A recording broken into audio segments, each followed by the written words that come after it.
High Moon Studios absolutely knocked it out of the park with War for Cybertron. It was the most critically well-received Transformers licensed game ever made, which might be due to fewer mainstream reviews of the Armada game, but who's counting? With a separate team working on the Dark of the Moon game, they got to work on the sequel very shortly after War's release. I put a lot of hours into War for Cybertron. Like, a lot of hours. I regularly played the campaign on hard mode and even did a let's play back in the day. I maxed out the multiplayer progression system for every class and got 100% of all the achievements on the Xbox 360 version of the game.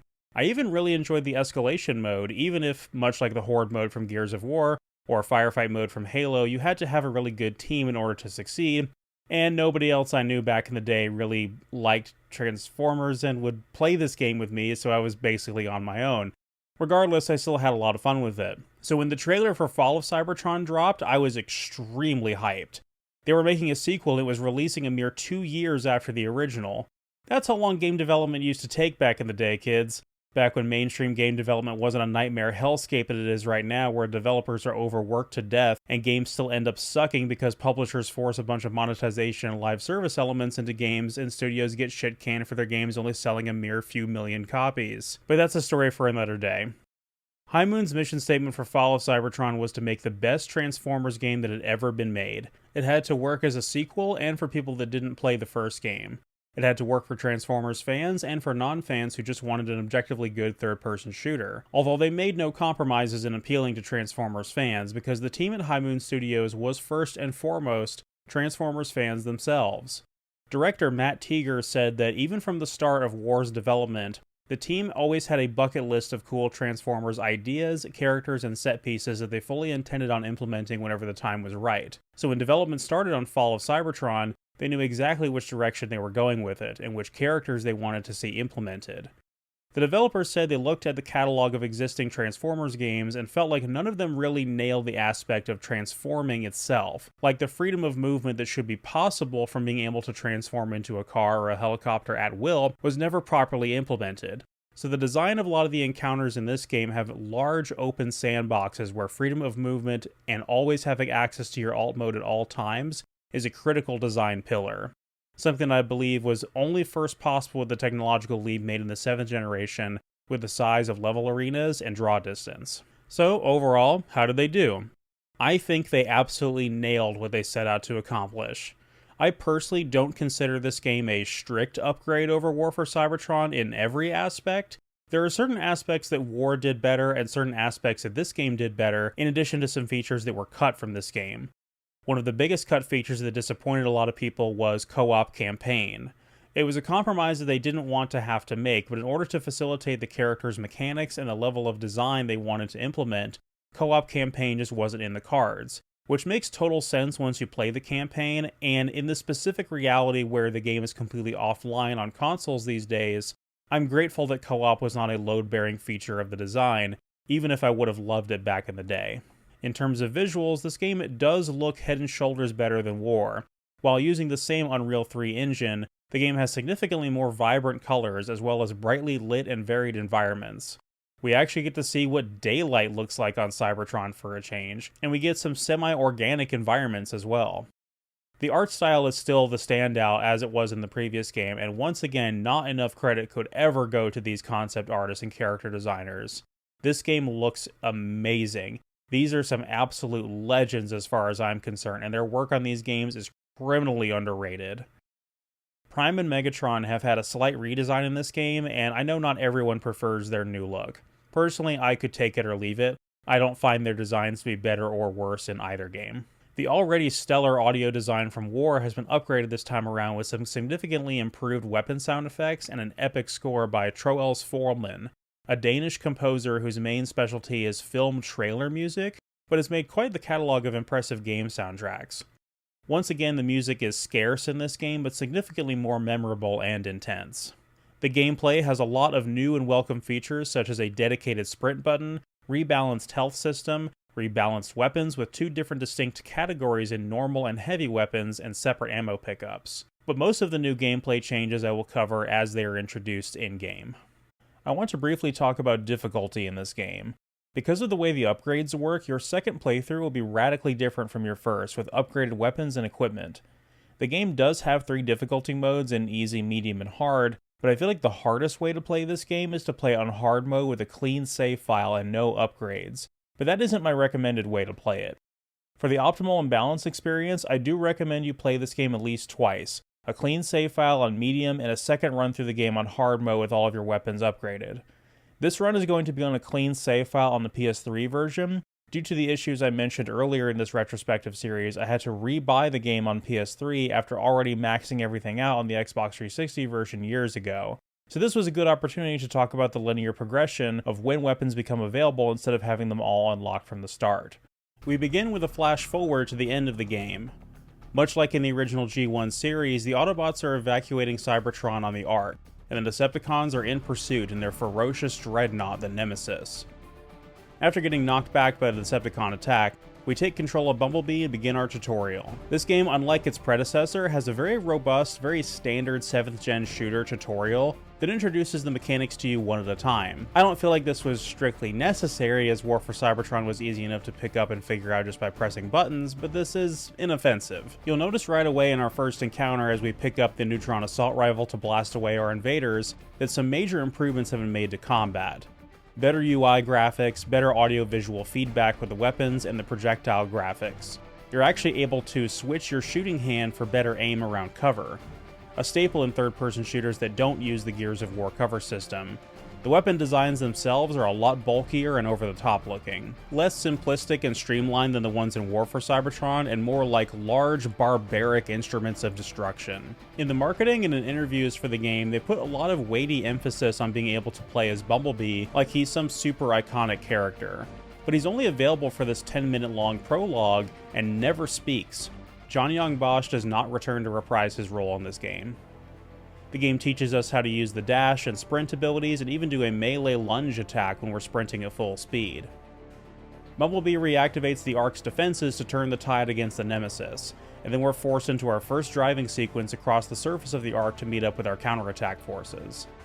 The devs were very concerned with your alt mode being constantly available to you and giving you the freedom to transform whenever and wherever you want. It's a core design pillar of these games, so it being locked during this tutorial up until now is mostly a one-time thing. We pass by a cool set piece of the battle taking place on the ship and get a preview of some of the new enemy types we'll be seeing later in the game. After we regroup with our soldiers, we pick up our first heavy weapon. The Thermo Rocket Launcher is now the Thermo Rocket Cannon, and it locks onto all types of enemies instead of just flying ones. It's very effective at blowing enemies out from behind cover. This is our first major combat encounter with the training wheels taken off, and all of the game's mechanics accessible to you, and the basic combat loop does feel like a strict improvement over the previous game. It is better designed and more satisfying. Once we're done with that encounter, we're just in time to witness the epic showdown between Optimus and Megatron. Bumblebee jumps in front of Prime and takes a direct hit from a nucleon fusion cannon, and for now, his fate is unknown.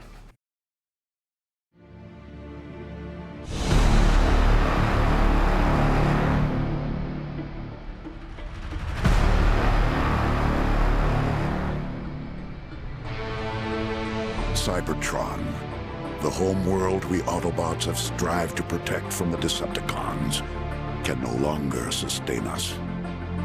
Eons of civil war have caused the greatest of casualties. Our planet's very core has shut down, halting its production of life-giving energon.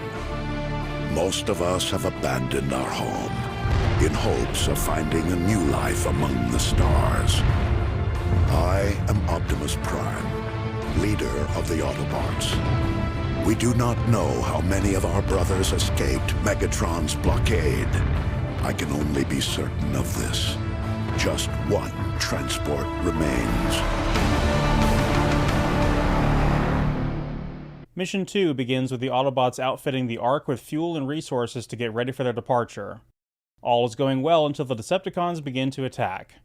The direction they're attacking from is the area that Grimlock and the other not-quite Dinobots were in charge of guarding, their absence sparking a lot of questions about what happened to them. We take control of Optimus Prime, and right away at the beginning here we can turn around and find a small Easter egg of Prime's axe from the first game. Why it's here and he's no longer using it, I'm not sure is ever addressed, but it's not important. The Decepticons are airdropping in these powerful warp cannons, and we're going to need some serious firepower to deal with them and prevent them from destroying the Ark. I usually just use Prime's alt mode to haul ass past a lot of this action until we get to roughly this spot and enemies are blocking our way. The weapon that Prime starts with is the Path Blaster, a semi-automatic precision weapon that's this game's replacement for the pistol.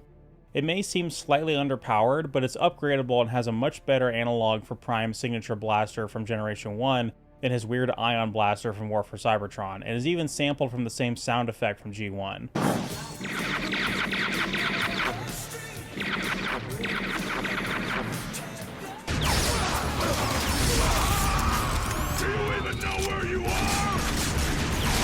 We clear out the Decepticons attacking the base and enter to find Grimlock's unit with heavy casualties. This is a cool sequence where we get to talk to different NPCs and named Autobot characters to help them out with various animations and button prompts. Most of these aren't really dynamic gameplay though, as they boil down to the same hold X to do thing that these types of action games have turned into a meme over the years. What's cool about this scene is it sets up the structure for the rest of the campaign, in gameplay, by subtly introducing a lot of the other playable characters and setting up what they're going to be doing over the course of this upcoming 6-day mission until the Ark launches. We find a Teletran 1 terminal, which lets us adjust our loadout.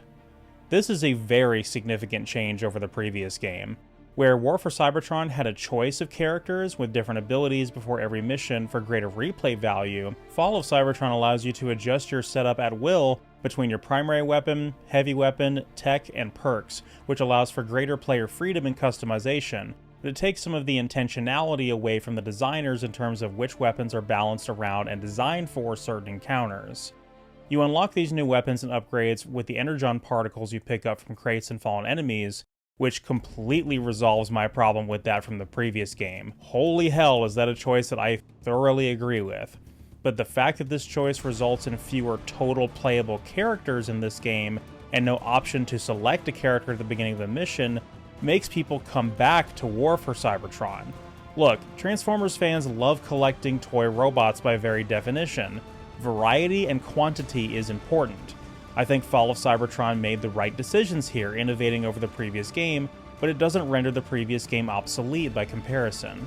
We pick up the new version of the Scatter Blaster here, and it's a lot meatier and packs more of a punch than its previous iteration. More Decepticons start flying in on dropships, but luckily we never get hit when our back's to the wall. We can use this really cool newly designed turret to hold them off. A lot cooler than the turret sections in War for Cybertron, even if it isn't detachable this time around. Warpath disables the bombs they were using to try to blow their way into the nerve center, and we link up with Perceptor. He tells us about some very powerful but quite old artillery we might be able to use to repel Megatron's attack, but we will have to reroute some of the Energon being used to power the Ark. We also picked up the new version of the Photon Pulse Rifle, and it's just as effective as it was in the first game. It even has a scope that indicates the remaining health of the enemy you're targeting. Remember the X-12 Scrapmaker? Well, now it's the X-18 Scrapmaker, and it makes one of the coolest sounds of any weapon ever put into a video game.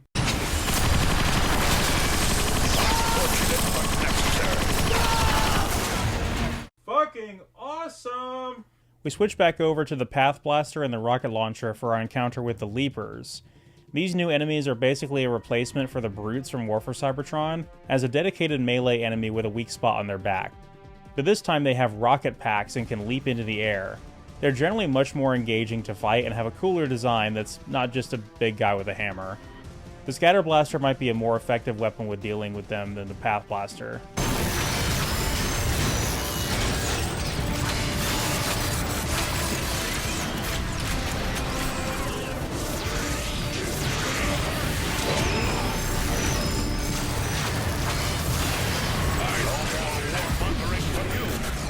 Optimus reactivates the base artillery defenses, which grants us our ability for this level. We can now use a laser targeting system to call in an artillery strike. It's usually just used for taking out these large tank enemies, but don't forget that you have it. It can come in handy against dropships by taking out their entire payload of troops. As Optimus moves through the interior of the base, he starts to notice the base itself start to shift and change its structure right in front of him. We encounter a small group of Autobots who have been cornered by a group of really tanky shotgunners. Fighting them at close range is a really bad idea, and you're better off using the rocket launcher or something else from a distance. We press on through another really large and engaging encounter on the exterior before finally rerouting power to the artillery cannon. Now we can take direct control of it and blow away the Decepticon invaders attacking the Ark. Once all the enemy tanks are destroyed, the pathway back into the base shifts and changes yet again, almost as if it's deliberately inviting Optimus into its core. The base itself is revealed to be none other than the massive Titan-sized Autobot Metroplex, lying dormant in his city base mode. Now that he is awakened, he will be more than enough to send our attackers packing. Out of the darkness, we stumble into the light. Metroplex will now aid us in battle and take out numerous Marauder tanks and dropships in the area ahead of us. It's worth mentioning here that Prime's alt mode is very effective at ramming small enemies to death, which is a very welcome upgrade over the previous game. So, weirdly enough, I lost my footage from this level when I initially did my PS3 playthrough, so the footage for this level that you're seeing is after I beat the game, which is going to be my only opportunity to talk about some upgraded weapons and weapons you get from beating the game. The fully upgraded Path Blaster randomly replaces one of the rounds in your magazine with a high explosive round which will kill multiple enemies in a blast radius. At the Teletran 1, we equip the two weapons unlocked for beating the game, the Electro Bolter and Glass Gas Cannon, and put some of our points into finishing the upgrades for the Scatter Blaster. Metroplex is synchronizing his targeting system with Prime to allow him to take out the warp cannons attacking the Ark. While he's booting up, we need to defend our troops from some more leapers that have flown in. The Electro Bolter is a precision railgun type weapon, and the Glass Gas Cannon is an AoE splash damage weapon that's very effective at damaging the leapers at any angle, but we won't have access to it for the rest of the game. The Scatter Blaster and the Rocket Launcher would make nice alternatives for this encounter. Once Metroplex's targeting systems have come online, we can order him to destroy the first warp cannon.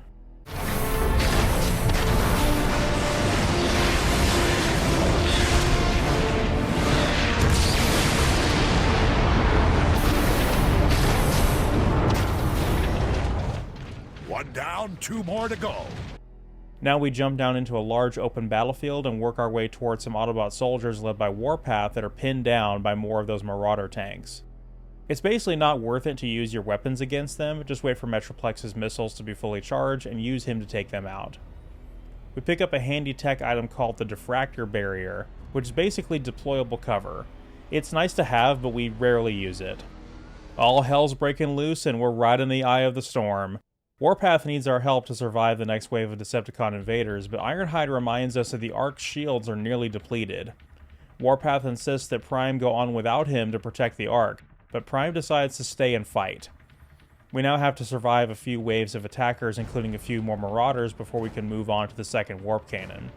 The Photon Pulse Rifle, Rocket Launcher, and X-18 Scrapmaker should be the way to go to stay alive here. Oh, and don't forget to deploy that cover if you need to. I'm not sure why the devs decided to do away with the offhand grenade throwing in this game, but it doesn't really change the core combat loop too significantly.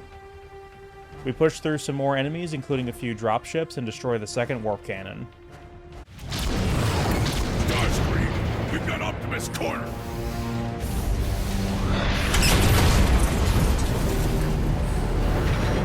Thanks for the assist, Metroplex. You are most welcome. We have to cross a large bridge to make it to the third warp cannon. We take this opportunity to use the Nucleon Charge Rifle, the game's sniper rifle and the replacement for the Null Ray. Like most weapons, it has better audio-visual feedback, but they made it have a charge-up time to reach its full power. I feel like this was a balancing change they made specifically for multiplayer, as a lot of games were doing this around this time to avoid the Call of Duty quickscoping problem. Once we take out all the enemies, Metroplex is right about to take out the final warp cannon when it fires at him at point blank, disabling him right as the Ark shields fall. We have precious few seconds to finish the job or all hope is lost. We enter the tower the final warp cannon is attached to and get ambushed by the Decepticons. Megatron has us right where he wants us, executing prisoners while we're forced to watch. Just as all of our hopes have all been shattered and there's nowhere to turn, Metroplex is back on his feet. Megatron stubbornly tries to fight him off and is crushed by his mighty hands of steel. The Decepticons, demoralized from having lost their leader and knowing they're no match for Metroplex, retreat. The Autobots pick up the pieces and begin their search for the missing Grimlock, in hopes that wherever he went, he discovered enough extra energon to get the arc moving again. In Mission 4, we play as the team going in search of Grimlock in the Sea of Rust.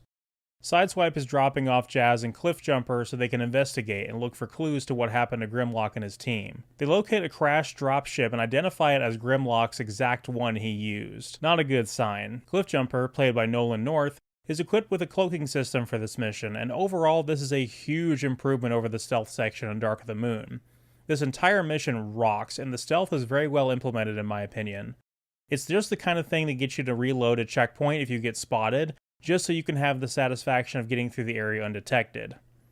We pick up the Gear Shredder, a heavy weapon that shoots saw blades and cut off limbs of enemies, as well as a new primary weapon, the Subsonic Repeater, this game's submachine gun, and the replacement for Prime's Ion Blaster from the first game. These stealth takedown animations are really fluent and don't disrupt the flow of gameplay at all. It's also nice to know the enemy is guaranteed to be taken down instead of putting your bets into a melee attack doing enough damage. Cliffjumper overhears some Decepticons discussing their thoughts about the power vacuum created in Megatron's absence. Lots of them sound afraid of Shockwave, and they indicate that he's been active in this area performing all kinds of mad science experiments. We continue sneaking our way into the base until a loud AF crane platform blows our cover. We purchase the corrosive slime cannon with the blueprints we picked up, and start buying upgrades for our other weapons. We encounter the Decepticon Guardian enemy. Their laser sight can detect you while invisible, and if you get spotted, they'll transform into a heavily armored offensive mode. So the game encourages you to either sneak behind them and execute them, or just ignore them altogether. In order to get around the various traps and enemies in this level, you can literally Metal Gear your ass through nearby vents, which is a nice touch. Cliffjumper eventually discovers an ancient map room that we believe Shockwave was using to identify other planets in the galaxy rich in energon. We try to sneak our way past this encounter, but it doesn't go so well. At least it gives us a chance to show off a new heavy weapon, the A4 Pulsar Cannon, which is like a weird combination of the Charged Plasma Cannon and the grenade launcher from the previous game. It's decent, but the splash damage from remotely detonating the projectile is pretty unreliable at times. At the next Teletran 1, we unlock the V-32 Cyber Corruptor. It's a weapon that only carries 1 or 2 shots at a time, but it's used to brainwash enemies and turn them against their allies. I really enjoy the fact that this game has a lot of really cool gimmick weapons like this, even if this one rarely gets used. We link up with Jazz, and we've got to hurry up and get the lead out because there's a massive storm moving into the Sea of Rust. The occasional debris flying in gives us some cover to sneak up on the remaining Decepticon Guardians in the area. Another new enemy type is introduced, Jet Snipers. I would genuinely be surprised if these were not directly inspired from the Armada game. Their robot modes having jetpacks, while their insect-like alt modes allow them to stick onto walls and surfaces and take shots at us from any height or direction. Our fully upgraded Neutron Assault Rifle makes quick work of them if we can get a clean shot. Jazz discovers a faint Autobot distress signal, which is the closest we've gotten to finding Grimlock's team. With the Nucleon Charge Rifle, we take out all the jet snipers in the area, and then begin an escort objective where we have to ensure this bomb makes it to its destination without the Decepticons destroying it. This is a very difficult encounter, and a great opportunity to use one of the new tech items such as the Clutch, which is a floating auto turret that will assist us in this battle. Once the bomb reaches its destination intact, it blows open our path to the distress signal, and Jazz takes the lead. Jazz quickly finds Sludge in Stasis Lock, and is able to recover a recording detailing Grimlock's team being ambushed. Right away, we find out what ambushed them.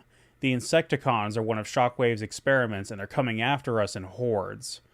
Starting with the Scatterblaster is pretty effective against them, as they're dedicated melee enemies for now. But Jazz also has a very nimble alt mode. In an attempt to blow his way out of here, Jazz triggers a toxic chain reaction and has a limited time to escape. This level is just incredible all around. It's so unlike any set piece from War for Cybertron, and it just plays so smoothly. The real standout is this open-ended section with more jet snipers.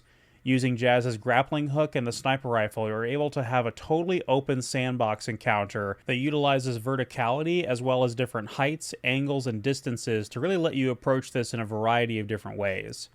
This, along with another level we'll be talking about soon, perfectly epitomizes what High Moon was going for with the design of this game, and it's excellent. Jazz and Cliffjumper have discovered a massive energon reserve powering Shockwave's tower and start working on a plan to try to steal it. We get another encounter on some separated catwalks where the Photon Pulse Rifle is best utilized. I cannot emphasize enough how much I appreciate the fact that the grappling hook isn't picky about where it can attach to, and you don't have to worry about accidentally falling off a ledge when you use it. Jazz ends up getting trapped in a large room with Decepticons closing in on him, so he has no choice but to hold his ground. We're able to utilize the 2 levels of this room to quickly get away from enemies and gain vantage points, as well as utilize a new heavy weapon, the Energon Harvester, the replacement for the double-barreled EMP shotgun from the previous game. It gets the job done, but it doesn't have as satisfying feedback as its previous iteration. Once our duo gets into Shockwave's lab, we're able to take in some of the environmental details and get some background story information. Looks like not only was Shockwave trying to discover other planets rich in Energon, but this tower itself might actually be a space bridge to transport there. Starscream? Well, would you look at that? You're wasting too much time on your experiments, Shockwave. Predictably, you do not understand the true value of this tower. It is key to unlocking a bridge across space and time. Enough!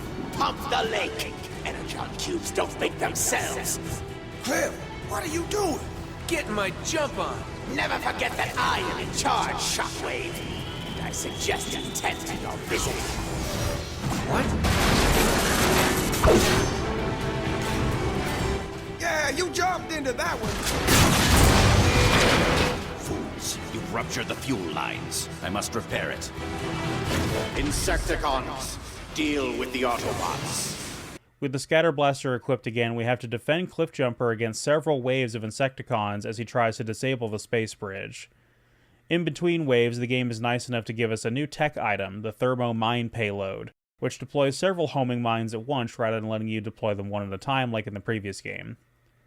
The Insecticons now come in 2 varieties, the Swarmers, which attack you via melee on the ground, and the Spitters, which fly and spit acid at you. The Scatter Blaster is still a good way to go, but the X-18 makes a good backup if needed. Once Cliffjumper is finished, it's time to haul ass out of here in a very exciting timed chase sequence. After reporting back the discovery of the Energon Reserve to Prime, he dispatches a team to recover it and get it transported out of there.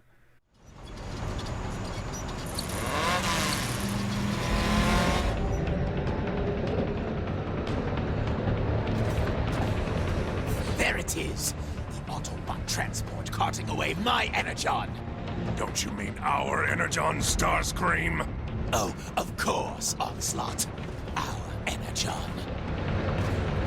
In Mission 6, we shift perspectives to the Decepticons as Starscream is leading an operation with the Combaticon Combiner team to stop the Autobots from stealing Shockwave's Energon reserves discovered in the previous mission. The first section of this level where you play as Vortex was the playable demo for the game back in the day. It's a perfect little slice of what the game is like and shows off some of the best and most open combat encounters in the game. Vortex handles very well, and watching him convert his alt mode from this weird helicopter to jet is really cool and matches the feedback of the controls of his flight mode. Vortex's machine guns have a really cool wind-up to them, and his secondary is a bomb launcher that has a massive blast radius. We escort Blastoff past all the random sentries and security drones until we encounter Autobot resistance. Blastoff hauls ass to catch up with the transport, and we work on our plan to destroy the bridge up ahead in hopes of cutting off the transport from its escape route. This is a wonderful example of this game's open-ended sandbox encounters. There are enemies on the catwalks on multiple levels, and you can easily take off in your alt mode and attack them from different directions, and blow them out of their cover with your shockwave ability. There's also a large defense turret in the center that can be destroyed with your alt mode's bomb attack.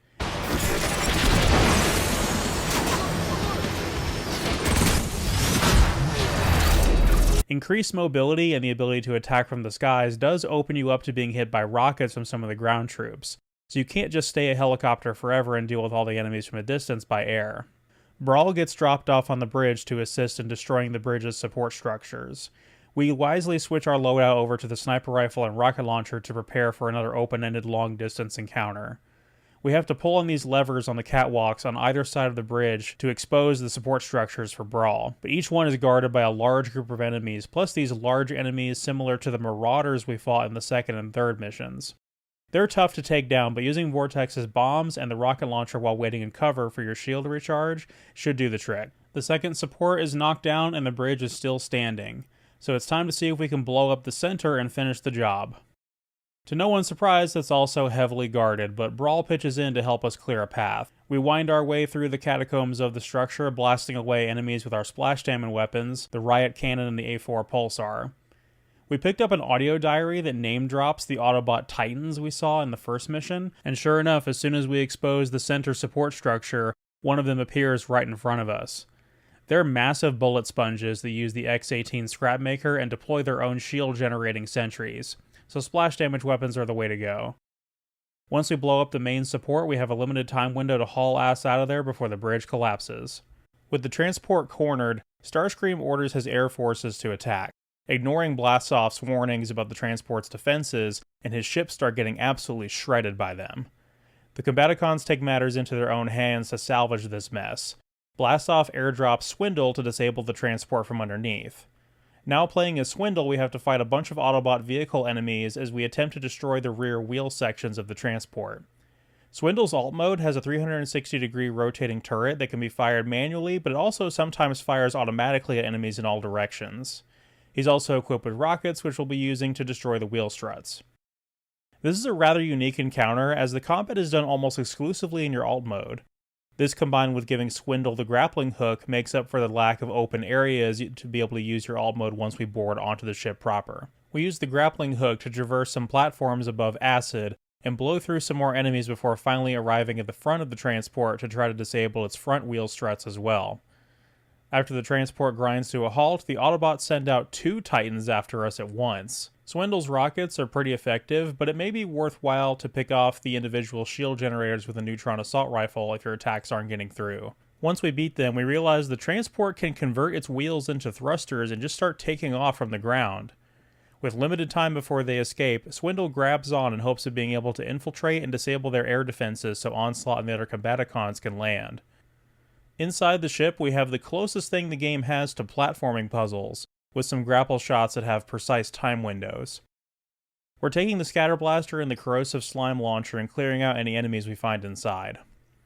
We blow open the side of the hull and start platforming our way up the exterior of the ship. Thank Primus for preservation of momentum. We take the Photon Pulse Rifle and clear out the enemies around the first AA gun. It's easy to forget that you can use the grappling hook at will in sections like this, but using it freely makes these encounters a lot more fun and interesting. We pull back on a lever to reveal the ammo belts being fed into the AA gun, and if we shoot at these, we can cause a chain reaction that will destroy the gun. Next, we have to platform our way to the other side of the ship and repeat the process. The Autobots are onto our little tricks though, and they turn the AA gun this time to attack us directly. So we hop onto Onslaught's dropship and mount the turret to blow away the AA gun directly at the source. You have to bank the dropship left to right to avoid getting hit, but even then it's still basically a war of attrition. For them, Swindle! Hit it! Now we're talking!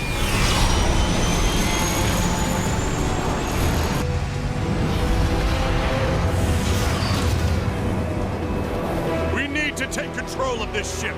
Combaticons, combine into Bruticus!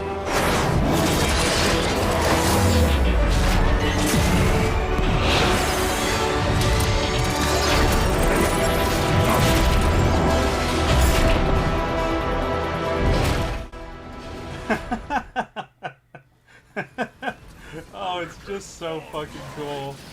No other previous Transformers game had a playable Gestalt combiner. Not only is Bruticus awesome, but his gameplay is unique and well implemented. Blastoff's thrusters create a flamethrower. Vortex's blades create a spinning arm shield. He also has a regular melee combo, and his ability is a ground-pound shockwave attack on a cooldown. You want to save this for blowing away tough obstacles or the large defense turrets that can take out large chunks of Bruticus's already sizable health pool. Once we blow our way through the ship's remaining defenses, the team takes over the bridge and does their best to crash land the ship in one piece.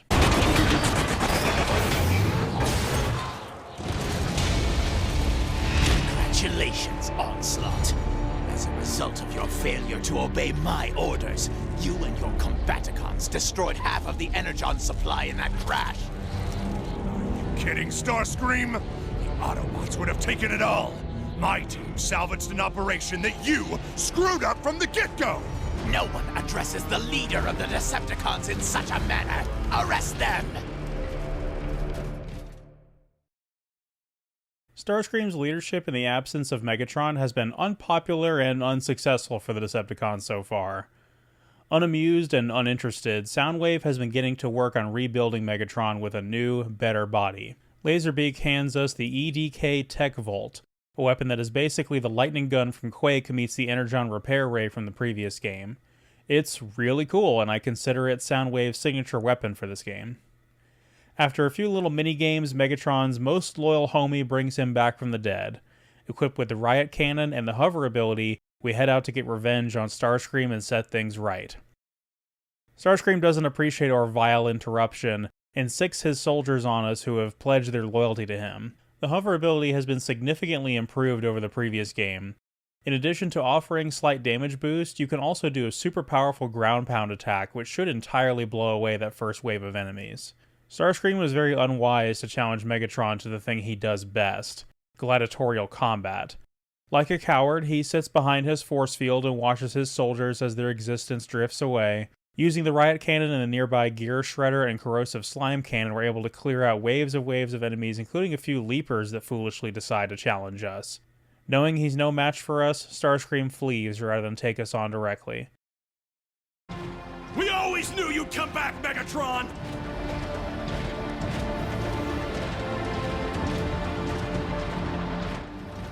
Shockwave, report! All hail Megatron. I've built a replica of the tower I found in the Sea of Rust. The ancients used it to unlock space portals in high orbit over Cybertron. Excellent. I assume you've already found a suitable planet? Affirmative. The world is primitive, but rich with raw energy. All that we require now is a space transport with a strong enough power core to fly us there. I'll handle that. Shockwave, ready your tower. We leave now!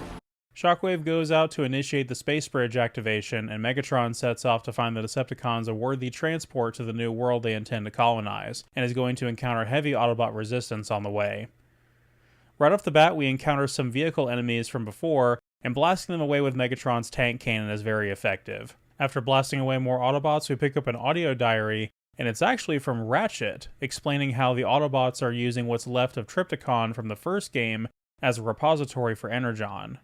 With this in mind, Megatron will need to locate him to see if we can salvage what's left of him and create a new ship. The level design for this area really complements the hover ability, with platforms and catwalks that are the perfect elevation to allow the ability to increase your mobility and overall options instead of being just a weird gimmick. We're bringing the Cyber Corruptor again because it definitely seems like a weapon Megatron would use, aside from just blowing everything away with the Riot Cannon. We link up with Soundwave and his minions. No mercy, Rumble!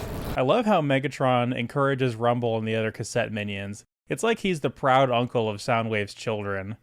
Anyway, Soundwave has located an energy signature that's likely coming from Trypticon. We're about to be met with a pretty intense amount of enemies, so we better switch over to some heavy weapons like the Chaos Rift Combustor for a wider area of effect and clearing out enemies from cover.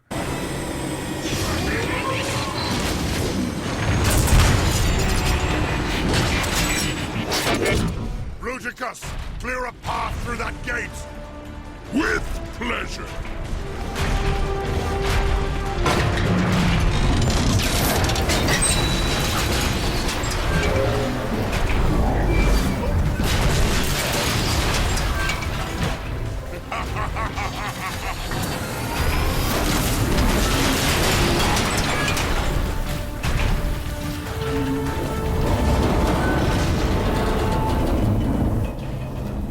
Megatron, your path is clear. Are the reports confirmed? Here's your confirmation. Megatron, you're functional. Never felt better, Prime. If you're here for Trypticon's power core, then your cause is as desperate as ours. End your aggression. We can work together. Your pathetic ideals have turned Cybertron into the barren wasteland it has become. You are the cause. I am the solution. You deserve no less than the oblivion I will bring to you. Goodbye. Megatron, wait! Most of the rest of this mission is more combat encounters. No real new enemy types or new weapons to discuss, it's mostly the game's really solid combat loop, and it's decently challenging as we're getting into the later parts of the game. I suppose we do get to fight aerial bots, which is an enemy I didn't get to properly talk about back in Mission 7. They behave very differently than they did in the first game and will launch a sticky grenade at you that you have to transform in order to remove it. We finally locate Trypticon's leg stabilizers in containment, and we have to blast the sides of the containment pods to release them. We free his torso, and then the main set piece of this mission at the end is a sequence where we have to defend the area from multiple waves of Autobot attackers while we try to recover Trypticon's head. There are a few auto turrets and plenty of tech items in the area such as the clutch and deployable cover, but even then it's a pretty tough fight. With what's left of Trypticon salvaged, rather than bring him back online as he was, Megatron and Soundwave begin converting him into the Nemesis, the ship they will use to spread their conquest across the galaxy. Meanwhile, at Shockwave's tower, his troops are preparing the tower for the space bridge activation. We initially start controlling a nameless Decepticon drone as he and his comrade investigate a server malfunction inside the tower. You hear about Starscream? Ha! That idiot finally got what was coming to him. Do tell.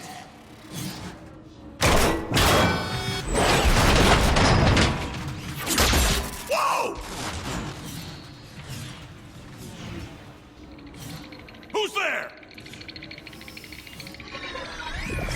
Starscream? Hey! What are you doing here? I hear this is where all the idiots hang out. Starscream's goal is to hijack Shockwave's experiments in order to create his own army to take on Megatron, failing to consider why Shockwave wouldn't already be using them against the Autobots under Megatron's command. Look, we never said he was smart. This section, although brief, rules. It combines the stealth mechanics from Cliffjumper's mission with the airborne verticality of the Vortex section. Sneaking around planting explosive charges on enemies' backs, infiltrating Shockwave's security towers, blasting off into the air after disabling them with an EMP charge. Although the other two Seekers do not make an appearance in this game at all, the remaining Iron Bird of Fortune makes up for it by using the cloaking system that Skywarp would otherwise have. The Teletran 1 recognizes Starscream as the former Decepticon leader, which is pretty funny, and also further mocks him by saying he has a low chance of survival. After disabling the 3 security towers, we can expose the maintenance shaft of the main tower where Shockwave's lab is. We quickly fly there before the security measures come back online. The subject continues to resist every test. I suspect they were administered incorrectly. I assure you, the tests were done as you instructed. We shall see, Sharpshot. We pick up an audio diary from Megatron providing feedback to Shockwave regarding his report on the energon-rich planet they intend to harvest from. Starscream winds his way through Shockwave's lab until he discovers a large test subject in captivity. It's the Autobot Grimlock we've heard so much about. So, you are the one called Grimlock. I am Starscream. I know what Shockwave has done to you and your team. I've scanned his logs. Looked excruciating. I bet you're just chomping at the bit to pay him back. But what is a Grimlock to do? Surely Optimus has written you off, and you're entirely too stupid to think for yourself. Pathetic. You will swear your allegiance to me. You will do my bidding. And in turn, I will set you free. No, thanks. I'll free myself! Wait! I can help you!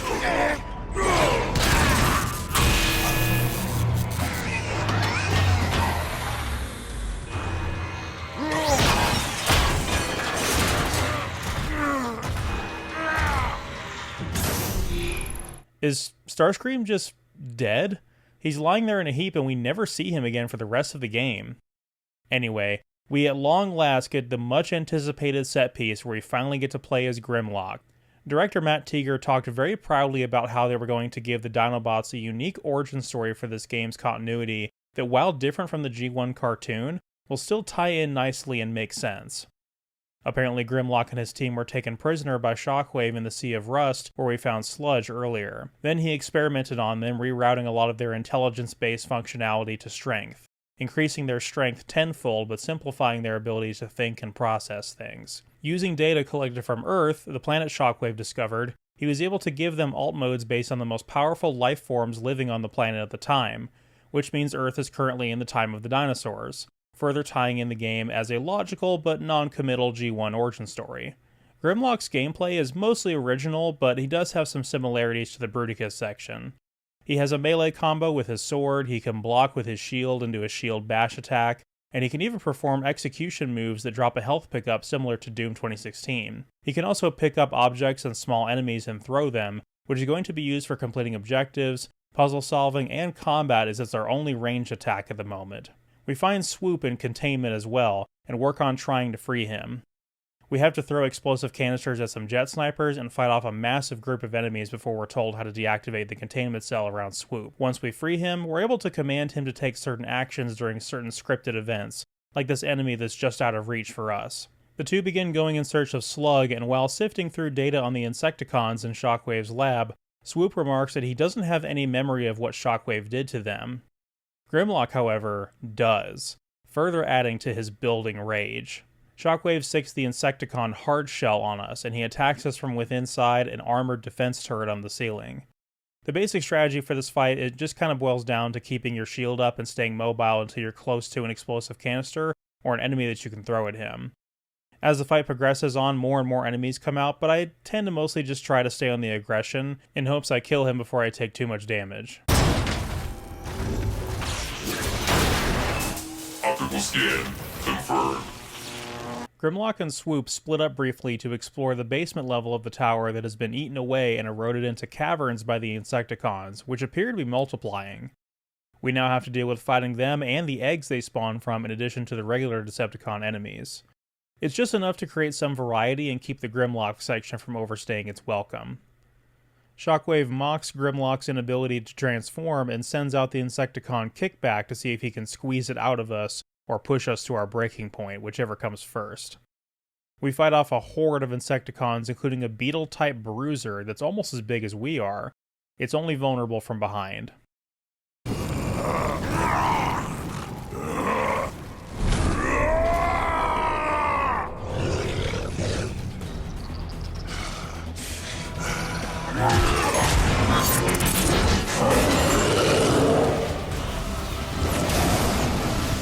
It was in this moment, replaying the game for this video, that I felt a wave of nostalgia, but also a distinct feeling of sadness.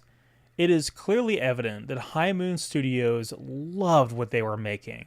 There is passion in this. Fans of any long-running nostalgia-fueled pop culture franchise wish they were as spoiled as we were with this game. You can't top fire-breathing robot space T-Rex. It cannot be done.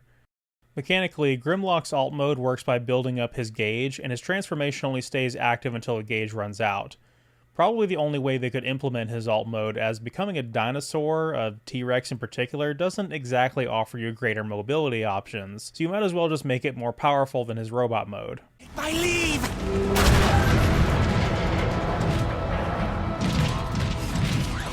Excuse me. Looks like Shockwave's space bridge is finally being activated. If the Decepticons are allowed to harvest Energon from another world, they will have more than enough resources to destroy us. So it's time to locate Snarl and bring the band back together. We have an encounter with a bunch of the flying Insecticon spitters. You can jump in the air and slice them, or you can... The game crashed.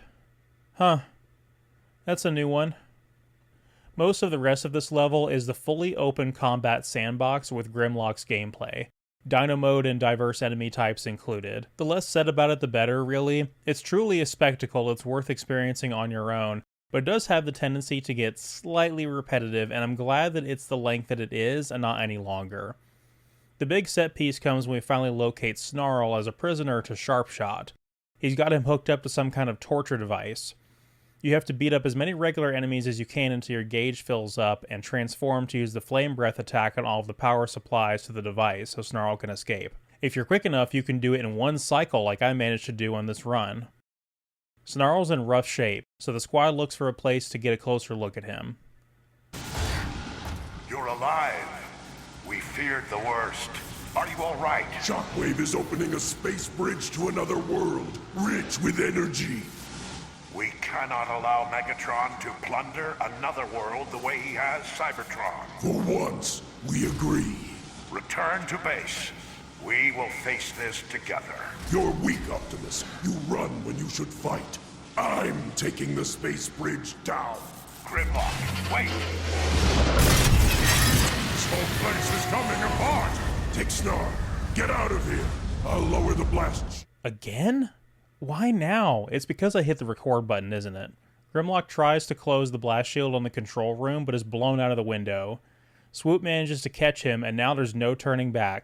It's a full-throttle mad dash to the tower to shut down the space bridge.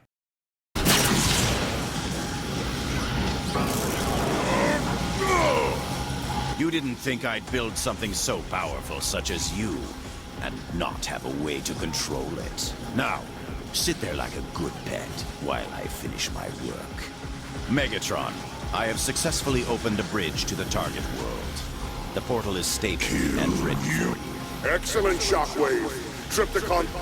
No one controls Grimlock. Impossible.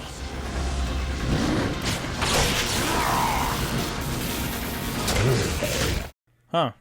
Well, that explains something. The space bridge collapses, and the fate of the Dinobots is unknown. The Autobots now have a limited time to launch the Ark before the portal in space collapses. With their mission to retrieve the Energon from the Sea of Rust a complete failure, Metroplex decides to give the ultimate sacrifice and transfer his own Energon to the Ark so the rest of the Autobots can escape. You can fly if you try leaving your past behind. Through that portal, heaven only knows what you might find. Our climax brings us back to the scene we saw at the beginning of the game. The Decepticons are invading the Ark with their new Nemesis flagship. Soundwave leads the initial assault and starts infiltrating the Ark. He sends out Laserbeak to cut through a door, and his ability can now send out Rumble in a fight to help fend off the Autobot attackers. Using the EDK Tech Vault again, we engage some very difficult encounters. Being the final level, the game is not pulling any punches anymore and is throwing everything it has at you. Next we pivot over to the Autobots and take control of Jetfire. He launches out into space to destroy the boarding cables attached to the ship. We have to shoot them until we identify their weak spot, and then we can sever the whole thing. Apparently Jetfire can transform here and float in 0G, but I never tried it during this run. Cables are severed, Optimus. We needn't worry about any more this...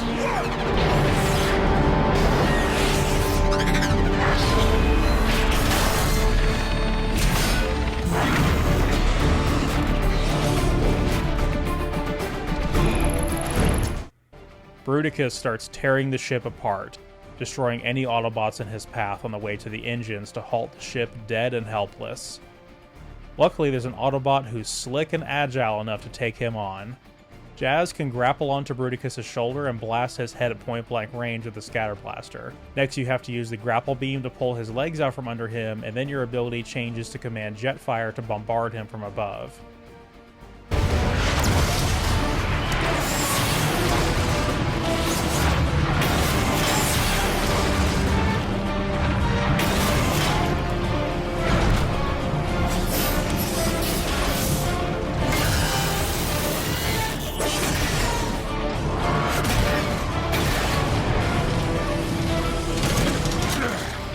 This ought to do the job.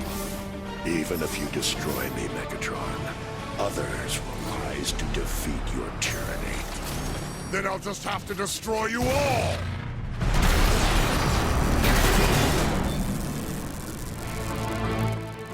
Bumblebee! What a waste of Energon! After eons of conflict, I finally see the truth of your words, Megatron. And what might that be, Optimus? This universe, no matter how vast, will never be big enough for you and I to coexist.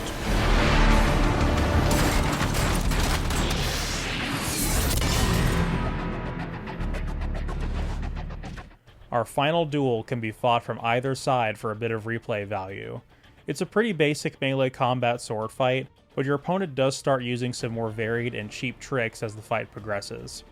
It's a pretty cool climactic fight even if it's mechanically pretty simple and not very similar to the rest of the game. The two ships in their damaged state fall into the portal just as it collapses, bringing this tale of the Transformers to an end. And for another, it's merely the beginning.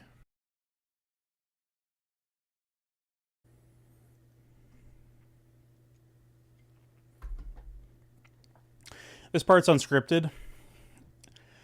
It's probably been about a decade since the last time I played Fall of Cybertron casually, and I had really forgotten just how much of a spectacle it is. I really, really loved this playthrough, and even though I still do stand by that War for Cybertron has a lot to go back to, I really feel definitively after this playthrough that Fall of Cybertron is the better game, ever so slightly. I think when I played it last, I had done like 4 straight playthroughs of War for Cybertron and 4 straight playthroughs of Fall for the Let's Play, and it may have altered my perspective on it more than it needed to. It's really evident in all of the interviews and behind the scenes footage from the development of this game that Transformers fans could not have been in better hands with High Moon Studios. They loved what they were making, and I felt this feeling particularly in the Grimlock level of just how deeply depressing it was to be faced with the reality of they loved what they were making. They finally crafted something that they really believed in, and it generally made everyone happy, Transformers fans and the mainstream alike. But because the game didn't perform cold fusion for Activision, then High Moon Studios gets shut down. And they get sent to the Call of Duty mines, as people call them. It's like this recurring joke where if a studio that Activision owns doesn't perform miracles for them and the games don't sell like billions of copies, that they get absorbed and shut down, and the devs get sent to make Call of Duty side content, which was the fate for High Moon Studios a few games down the line from Fall of Cybertron. Really, when I started making this series, it was going to be a critique of game preservation and lack thereof, because the fact that the Activision-owned Transformers games were delisted from the online platforms that they were on, and what a tragedy that is. But here in 2024, it's gotten so bad that it almost warrants its own like long-form documentary-style video essay, because it seems like every other day now in 2024, there is news about a studio shutting down, or a merger, or a buyout, or layoffs, or troubled development, or a game that underperforms, or a live service that gets shut down, or all of the above. The situation with High Moon Studios could have easily been the canary in the coal mine for a lot of people, but it wasn't the first time that something like this had happened, and it definitely would not be the last. But for the sake of the devs, the fact that you cannot go back and legally purchase a new copy on PC or on console of the games that they slaved over to create, these pieces of art that they poured their heart and souls into, is tragic. And then from the consumer standpoint, again, the fact that you cannot go back and purchase this game. You know, there was a PS4 remaster of this that came out that was digital only, but because the games were delisted, you can't purchase it. I would have loved to have used that for footage rather than the PS3 version, but you can't buy it anymore. It basically does not exist. I guess all I have to say at the end of the day is, High Moon Studios, thank you for making this. Your hard work does not go underappreciated. As for the retrospective, things get a little weird from here. High Moon Studios' win streak continues, sort of. But this is definitely a weird one. There's only 2 more main games left in the retrospective before I take a break and decide to cover the DS and Transformers Prime games later. But join me next time for Rise of the Dark Spark. Until next time. You got the touch. You got the power.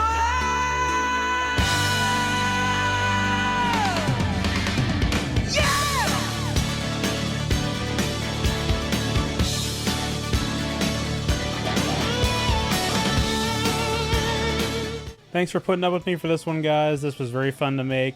I know it's 2 months late, as of course it would be. These videos take a long time to produce, and mental health was not great over the summer, so this was a little bit challenging to make, but I did have a lot of fun very much happy to have this video out.